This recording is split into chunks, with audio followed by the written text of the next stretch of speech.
चलो फटाफट से। अब हम लोग स्टैंडर्ड 200, 210 और 299 ये तीन स्टैंडर्ड्स को पहले रिवाइज करेंगे और उसके बाद हम आगे बढ़ेंगे। पहले आता है आपका एसे 200 जिसका नाम है overall objectives of an independent auditor and conduct of audit in accordance with standards on auditing. अच्छा, पहली बात सबसे इंपॉर्टेंट हमने देखा था कि क्या है ऑब्जेक्टिव ऑफ ऑडिटर, क्या है to obtain reasonable assurance that the financial statement as a whole are free from material misstatement whether due to fraud or error, thereby enabling the auditor to express an opinion that whether the financial statements in all material aspects are prepared as per financial reporting framework. Para 2, to report on financial statement and communicate as required by essays in accordance with auditors finding। याद है framework के दो, पहली बात तो framework क्या होता है जिसमें फॉर्मेट दिया होता है balance sheet, PNL, cash flow statement, statement of changes in equity, disclosures और अकाउंटिंग पॉलिसीज का। दो टाइप के फ्रेमवर्क, एक होता है कटप्पा, दूसरा होता है बाहुबली। कंप्लायंस फ्रेमवर्क कौन है? कटप्पा है। वो क्या करेगा? कंप्लाई करेगा लॉज एंड रेगुलेशन से और फाइनेंशियल रिपोर्टिंग फ्रेमवर्क से। और वहीं पे क्या है? एक फेयर प्रेजेंटेशन फ्रेमवर्क है। फेयर प्रेजेंटेशन फ्रेमवर्क में क्या होता है? नॉर्मली वो क्या करेगा? कंप्लाई करेगा लॉज एंड रेगुलेशन से और फाइनेंशियल रिपोर्टिंग फ्रेमवर्क के लिए, but it acknowledges to provide, अगर क्या करे? Additional disclosure. क्या क्यों कर देने का additional disclosure? To achieve fair presentation. अगर एडिशनल डिस्क्लोजर से भी काम नहीं हो रहा है, exceptionally depart from the requirements of financial reporting framework to achieve fair presentation. ठीक है, ये था अपना पहले ओवरऑल ऑब्जेक्टिव देखा हमने, फिर हमने देखा कि फाइनेंशियल रिपोर्टिंग फ्रेमवर्क के कितने टाइप होते हैं, फिर हमने एक चीज देखना चालू किया था, ऑडिट प्रीमाइस।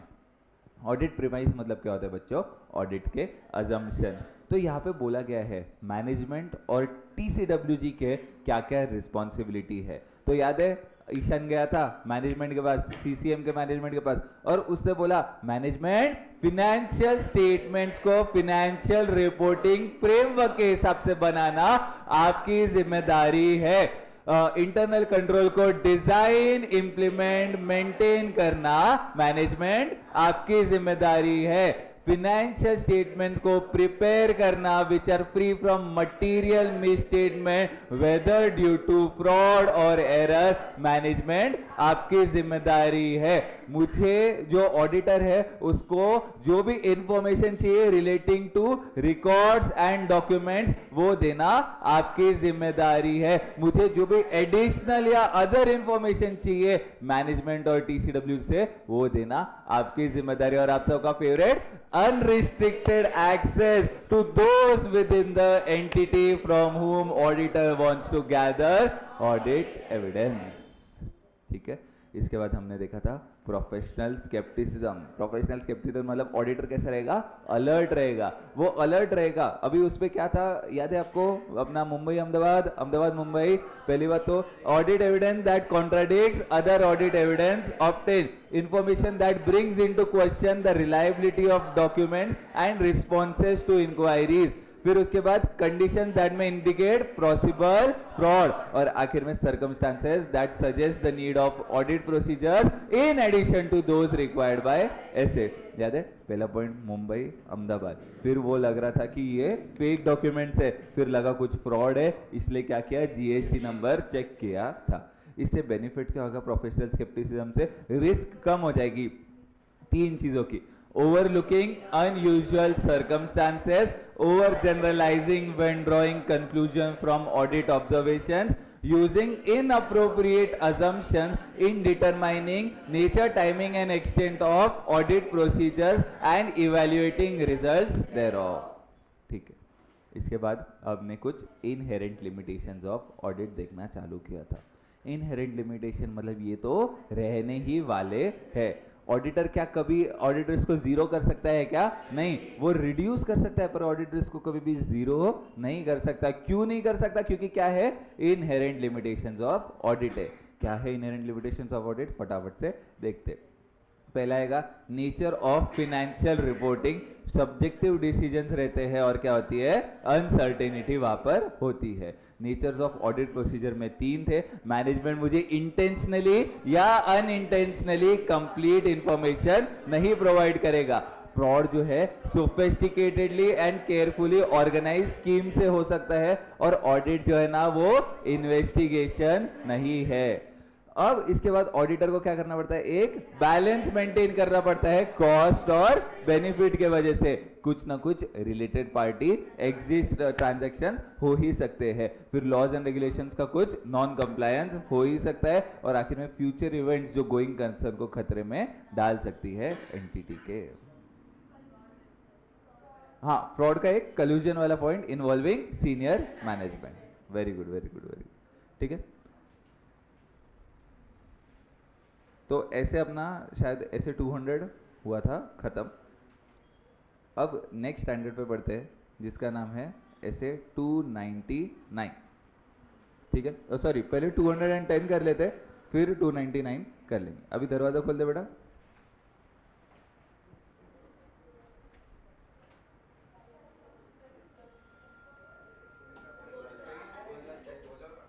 क्या बच्चे यार, मैडम आपको आना नहीं है क्या?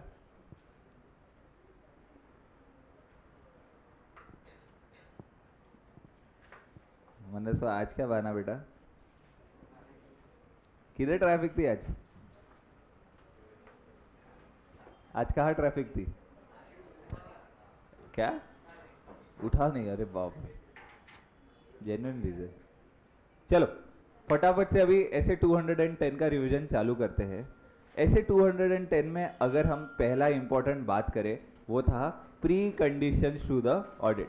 प्री कंडीशंस टू ऑडिट में हमने देखा ये सिमिलर है किसके जैसे, ऑडिट प्रीमाइस के जैसे। पहला पॉइंट थोड़ा अलग है।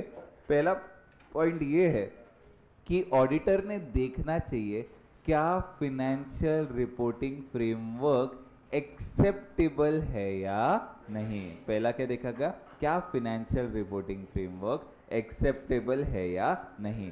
फिर उसके बाद वही सेम पॉइंट्स वो बोलेगा मैनेजमेंट फिनेंशियल स्टेटमेंट्स को फिनेंशियल रिपोर्टिंग फ्रेमवर्क के हिसाब से बनाना आपकी जिम्मेदारी है। इंटरनल कंट्रोल ऐसा बनाना कि वो क्या है, फिनेंशियल स्टेटमेंट्स को फ्री फ्रॉम मटेरियल मिसस्टेटमेंट रखे, वो आपकी जिम्मेदारी है। ऑडिटर को information, additional information and unrestricted access to those within the entity देना मैनेजमेंट आपकी जिम्मेदारी है।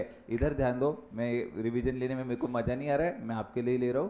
चलो, इसके बाद बात आती है रिक्वायरमेंट्स ऑफ दिस ऐसे में हमने एक चीज देखी थी कि पहली बात तो अगर हमने देखा कि एंगेजमेंट लेटर है, एंगेजमेंट लेटर में क्या क्या चीजें आएंगी।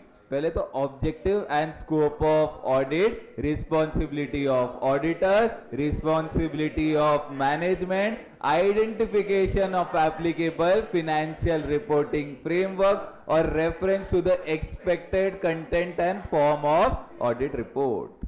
ठीक है, याद है। इसके बाद लॉज एंड रेगुलेशंस में अगर बोला गया हो तो फिर अलग से लिखने की जरूरत है क्या? नहीं, except for the fact that कि वो लॉ एंड रेगुलेशन अप्लाई होता है और मैनेजमेंट एक्नॉलेज करता है कि हाँ हमें ये लॉ और रेगुलेशन अप्लाई होता है। ठीक है, इसके बाद याद है रिकरिंग ऑडिट के केस में अपने को क्या क्या हर बार नवा एंगेजमेंट लेटर याद है, LMNOFRS। ठीक है, चेंज इन लॉज है, लीगल एंड रिपोर्टिंग फ्रेमवर्क। फिर एम से क्या था, चेंज इन मैनेजमेंट। फिर उसके बाद था change in nature of assignment. फिर change in ownership, change in financial reporting framework. और एस से क्या था, change in size and nature of the entity. इन केसेस में हम क्या करेंगे, रिवाइज्ड एंगेजमेंट लेटर लेंगे। ठीक है, अच्छा अब बात आ जाती है कुछ अगर पहले तो अगर अपन ने बोला कि सबसे पहले तो है ना आपको असाइनमेंट का टर्म्स चेंज करने बोला है और एक ऐसा टर्म बोला है जो आपको क्या देता है, लोअर लेवल ऑफ अश्योरेंस देता है। उस केस में ऑडिटर आखिर क्या करेगा? पहले तो अगर ऑडिटर अगर आपको पता चला कि ऐसा कर रहा है तो ऑडिटर सबसे पहले क्या करेगा, पूछेगा कि whether there is reasonable justification of doing so. अगर जो टर्म्स है वो चेंज हो गए, ऑडिटर को लगता है सही बोल रहा है मैनेजमेंट, तो दोनों न्यू टर्म्स पे एग्री कर लेंगे। क्या कर लेंगे, एग्री कर लेंगे। मैनेजमेंट को लगता है नहीं ये टर्म्स नहीं चलेंगे, तो क्या हो जाएगा, जो चेंज टर्म्स है ना, तो फिर वो ऑडिटर क्या करेगा, विड्रॉ कर देगा एंगेजमेंट से और किसको बता देगा, टीसीडब्ल्यूजी को बता देगा। अच्छा, कुछ एडिशनल कंसिडरेशंस जो आपको बोली थी, कभी कभी क्या होता है, झगड़ा हो जाता है। किसके बीच में झगड़ा हो जाता है, आपके फाइनेंशियल रिपोर्टिंग स्टैंडर्ड और एडिशनल रिक्वायरमेंट्स के बीच में झगड़ा हो जाता है। तो पहले तो देखेंगे क्या एडिशनल डिस्क्लोजर देके दोनों को खुश रखा जा सकता है, तो आपका काम ही हो जाएगा। फिर आप देखोगे जैसे इंडेक्स का क्या कर सकते थे, description of financial reporting framework can be change. उसके बाद अगर ये पॉसिबल ही नहीं है ना, तो ऑडिटर देखेगा कि जो तो फिर उस केस में क्या करेगा ऑडिटर मॉडिफाई कर देगा रिपोर्ट। ठीक है, इसके बाद एक लास्ट क्वेश्चन यहाँ पे क्या था कि कभी कभी क्या हो जाता है, ऑडिट रिपोर्ट का फॉर्मेट बहुत अलग है और जो लॉज और रेगुलेशन का ऑडिट रिपोर्ट का फॉर्मेट चाहिए वो बहुत ज़्यादा अलग है। तो इस केस में ना ऑडिटर क्या करेगा, ऐसी असाइनमेंट को एक्सेप्ट ही नहीं करेगा। और एक क्वेश्चन था याद है कि कभी कब कंपोनेंट के लिए हमने अलग कैसे कब कब क्या करना चाहिए, अलग और कब कब सेम एंगेजमेंट लेटर लेना चाहिए। एक समय मैं फटाफट से खोल लेता हूँ, वो शायद इसमें ही लिखा था ना अपन फ्यूजन में।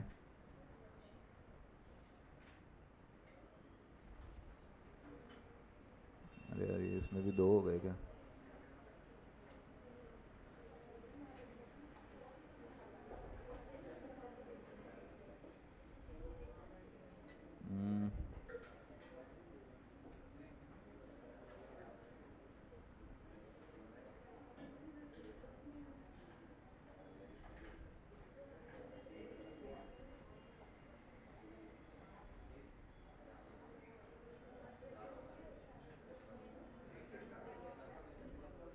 चलो चलो बच्चों प्लीज बात मत करो।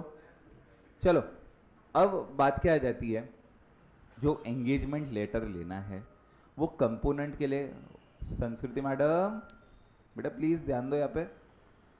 क्वेश्चन क्या है बच्चों यहाँ पे, क्या आपको जो कंपोनेंट है उसके लिए अलग एंगेजमेंट लेटर लेना है या सेम एंगेजमेंट लेटर लेना है। पहले तो बताओ मुझे कंपोनेंट का मतलब क्या होता है, एक पार्ट, जैसे सब्सिडरी हो गया और ब्रांच हो गया।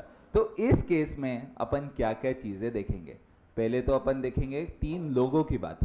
पहला लोग कौन है अपना, और कौन अपॉइंट करता है कंपोनेंट के ऑडिटर को। फिर मैनेजमेंट का कितना इंडिपेंडेंस है पेरेंट कंपनी से, कंपोनेंट के मैनेजमेंट का कितना इंडिपेंडेंस है पेरेंट कंपनी से। फिर उसके बाद तीसरा क्या था, कितना ओनरशिप है पेरेंट का। तो ये पहले अगर मैंने बोला ऑडिटर की बात कर ली, फिर मैनेजमेंट की बात कर ली और फिर ओनरशिप की बात कर ली। उसके बाद हम देखेंगे क्या हमें अलग से ऑडिट रिपोर्ट देना है या नहीं। और आखिर में हम देखेंगे legal requirements in relation to appointment of auditor. ठीक है, ऐसे आपका खत्म हुआ ऐसे 210 का रिवीजन। अब हम फटाफट से जाएंगे और 299 जो हमने कल देखा था उसका रिवीजन कर लेंगे। 299 का नाम तो बोलो बच्चों, joint audit of financial statements. चलो 299 फटाफट से हम देखते हैं। 299 में एडवांटेजेस डिसएडवांटेजेस तो ठीक है, पर पहला इंपॉर्टेंट क्वेश्चन क्या है, पहला इंपॉर्टेंट क्वेश्चन ये था कि जब आप क्या कर रहे हो, आप एक प्लान बना रहे हो। आप क्या कर रहे हो, आप एक प्लान बना रहे हो। सब जॉइंट ऑडिटर्स क्या करेंगे, मिलके प्लान बनाएंगे। पहले तो जॉइंट ऑडिट क्या होता है, 2-3 अलग सीए फर्म्स क्या करती है, एक ही एंटिटी का ऑडिट करने जाती है, उसे हम बोलते हैं जॉइंट ऑडिट। अब अगर अपन बोले एक प्लान बनाने से पहले ना क्या क्या चीजें आपके जॉइंट ऑडिटर्स बात करेंगे, क्या बात करेंगे। पहले तो डिवीजन ऑफ पहली बात तो division of audit areas and common audit areas. फिर रिपोर्टिंग ऑब्जेक्टिव्स क्या क्या है, फिर कम्युनिकेट करेंगे सिग्निफिकेंट मैटर्स। उसके बाद एक डायरेक्शन देंगे किसके, एंगेजमेंट टीम के एफर्ट्स को। फिर उसके बाद अपन देखेंगे जो रिजल्ट्स है ना किसके, प्रिलिमिनरी एंगेजमेंट एक्टिविटीज के, उसको कंसीडर करेंगे और आखिर में देखेंगे कितने nature, timing and extent of resources necessary है वो ऑडिट कंप्लीट करने के लिए। ठीक है, याद हुआ आपको इतना? अब आगे बढ़ते हैं। दूसरा क्वेश्चन क्या था, कौन कौन सी एरियाज ऐसी है जहां पे joint auditors jointly and severally responsible रहेंगे। पहली बात तो जो वर्क डिवाइड नहीं किया है, फिर क्या था, कॉमन ऑडिट एरियाज। फिर उसके बाद अगर अपन बोले जो ये मैटर्स वाला तो लास्ट रखा था अपन ने, फिर हाँ, फिर 2 पॉइंट फिनेंशियल स्टेटमेंट के, फिनेंशियल स्टेटमेंट कंप्लाई करते हैं रेलेवेंट स्टैट्यूट्स को, फिनेंशियल स्टेटमेंट कंप्लाई करते हैं फिनेंशियल रिपोर्टिंग फ्रेमवर्क को। इसके बाद क्या था, ऑडिट रिपोर्ट कंप्लाई करती है किसको, स्टैंड एसेस और अदर रेलेवेंट प्रोनाउंसमेंट। और आखिर में matters which are brought to the notice of joint auditors by any one of them and there is agreement for the same. ठीक है, आखिरी क्वेश्चन ऐसे 299 का जो हमने देखा था कि अगर इन दोनों में डिसएग्रीमेंट है, जॉइंट ऑडिटर्स में क्या है, डिसएग्रीमेंट है, तो उस केस में क्या किया जाए? क्या मेजॉरिटी वोटिंग होगी? नहीं, इस केस में क्या हो जाएगा, किसको, दिवेश आप ऑडिट पढ़ाने लग गए, मेरे को बता, चल जा दे, चलो चलो क्या करेंगे अपन, सेपरेट ऑडिट रिपोर्ट देंगे और अभी नॉर्मली क्या जाएगी, common audit report. But in cases में क्या होगा, अगर डिसएग्रीमेंट है तो क्या जाएगी, एक सेपरेट ऑडिट रिपोर्ट जाएगी। और जब सेपरेट ऑडिट रिपोर्ट जाएगी तो हर रिपोर्ट में क्या रहेगा, एक क्रॉस रेफरेंस रहेगा एक दूसरे की रिपोर्ट में।